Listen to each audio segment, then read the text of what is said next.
Hi, my name is LeAnn Lopez, and I will be doing my presentation over the Ebola virus. I'd like to start off, where did this virus come from? You know, what is the origin of it? And the first cases occurred in 1976. They outbroke in Sudan and the Democratic Republic of the Congo. This sickened over 600 people, and you know it was a really big deal back in 1976. It still is. They wrote a book over it called The Hot Zone, and you know it really touches base on what happened, how America was even influenced by what was going on in the Republic of the Congo. As we know, this virus has unfortunately come back. It's currently most widespread and intense in West Africa. Ebola is caused by an RNA virus, and this is basically a ribonucleic acid virus that affects wild animals such as fruit bats, monkeys, gorillas, and chimpanzees. And as we know, as well as people, as of right now, there is no vaccine to prevent Ebola.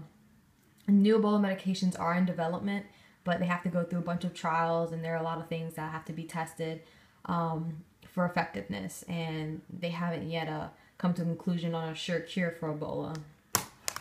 So where is it today? Who is it affecting? In this map, you can see this is West Africa. This is the coast of West Africa, and in the colors, you see yellow Nigeria. The dark is going to be Liberia, which is going to have the most cases of the Ebola virus. This is a pretty recent picture. The information was gathered September 5th, 2014. In this map, I like this one just because it shows you kind of a bigger scale of things. It shows you the whole continent of Africa, but it shows you also in the light pink where the fruit bat habitat is, which is supposedly to be the animal, which it jumped from human, from the animal to the human. In the darker spots, you're going to see where it is now, who it is affecting. And in the other color of the spots, you're going to see where it was back then to where it is now. So it really shows you, what's going on now, what's going on then, where the animal's at. Kind of gives you a new perspective. I really like that. Let's talk about the transmission of the virus. The transmission of the virus is through blood or bodily fluids. I mean, this is, to include urine, saliva, sweat, feces, vomit, any type of liquid, coming from your body.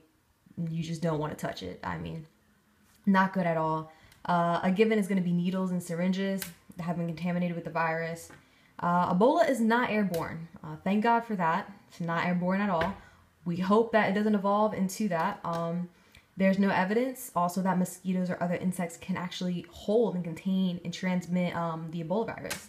Only, mammals such as humans, monkeys, apes, bats have shown the ability to become infected with the Ebola and spread it. We do know that, this virus is very dangerous. So doctors and people that are dealing with these kind of patients, they need to wear full covered goggles, gloves, full body armor. These patients are very sick. They're going to be throwing up, they're going to be sweating, and it takes a simple mess up, to get this virus yourself. Dr. Kent Brantley, he was 33 years old, and as we know, him and another co-worker doctor of him were contracted with the deadly virus. They are, lucky enough to be alive today through the trial studies that we were talking about. It's called ZMAP.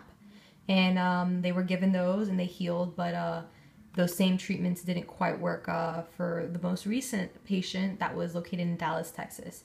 So we can see that this is a very deadly disease and needs to be taken care of properly. These are my sources, the CDC, and all their maps and all their informations.